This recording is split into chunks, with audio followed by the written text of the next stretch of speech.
Hi friends. So the last video I put together was tracing the origins of the first wave feminist movement and its impact on corset use in women's clothing. We were seeing an effort to reform women's dress and to make it healthier for them. That is something that continues through the end of the 19th century. We have things introduced such as the health corset, which is responsible for the S-bend silhouette that characterizes the turn of the century fashion, the early Edwardian fashion, so the 1900s, that first decade. By the time the Titanic sinks in 1912, that corset has disappeared.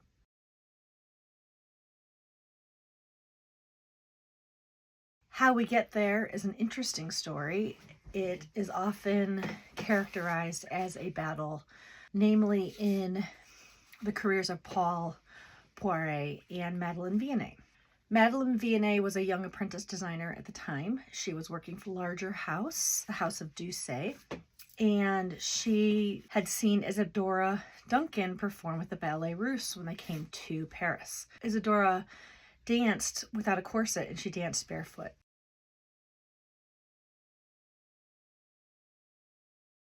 Madeleine Vianney was super inspired by this, and she developed a line of tea gowns that she showed or wanted to show under the name of the House of Doucet.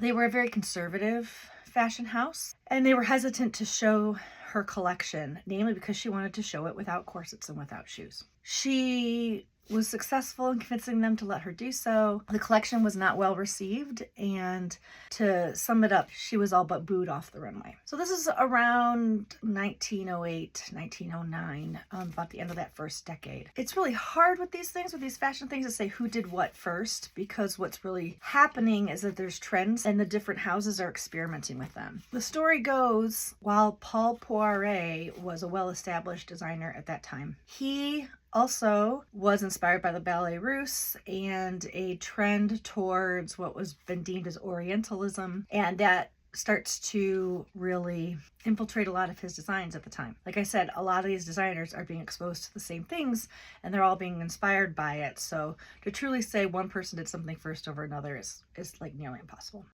So he releases a line that does not wear the health corset, the S-bend corset, and it's received with all kinds of praise and excitement. He famously is recorded as saying that he freed the bosom. He's also credited with saying in nearly the same breath, but I shackled the legs, because about that same time he also introduced a style called the hobble skirt. And the hobble skirt was a peg-shaped skirt that is wide through the hips but very, very narrow at the hem. So narrow that he also sold a hobble garter that was worn below the knees to keep the legs together so that a woman couldn't take a full stride and thus tear out her skirt. So his full quote is, "It was me, I freed the bosom, but I shackled the legs." So there's lots of implications there. I'm not sure that full statement is in the full spirit of feminism, as we've been talking about. But nevertheless, Paul Poiret gets credit with abolishing the corset. Great. Also keep in mind that in politics, we've got all kinds of things going on. The suffrage movement in both America and England is in full force. We have World War I, and during that time, women were called up to go and work in factories and many jobs that were left vacant by men. And in America, legislation was passed between 1919 and 1920 that not only put in place prohibition, but also gave women the right to vote. So all of these things were quite liberating. Layer on top the movement in fashion away from the corset, and women had a new freedom that they had never had before.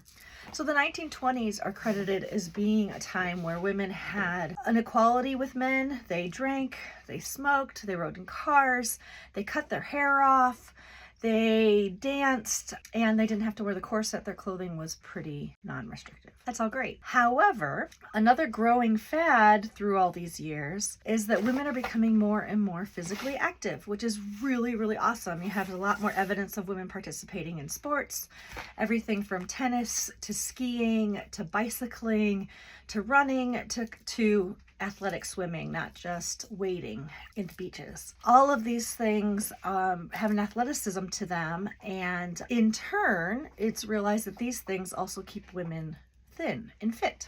So abolishing the corset, it was very, very apparent very quickly that the corset was a major tool in maintaining a figure, right? If you think about it, the corset was shaping the torso. And if you're like me and you're a little fleshy through the middle, a corset would very easily nip that in and give you a nice shape. Well, once the corsets are out the window, not only is it more comfortable and freeing, but women don't have that device to shape their figures as cleanly. So this opens the door for the bane of my existence in 2024, 100 years later, and that is the diet industry. As early as the 1920s, we are seeing advertisements for all kinds of means for maintaining the figure. The fashionable ideal of the 20s is really, really thin and not curvy and very straight.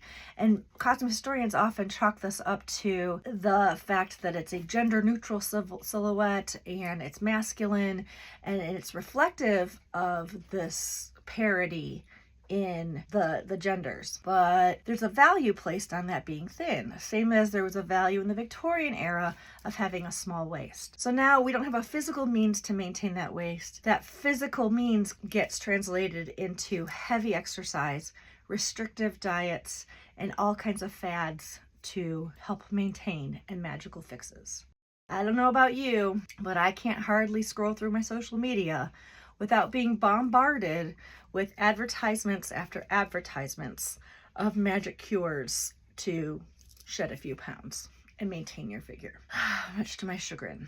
There's a whole industry in these beauty fads and these beauty regimens and weight loss. And that started all the way back at the time we cast off these corsets.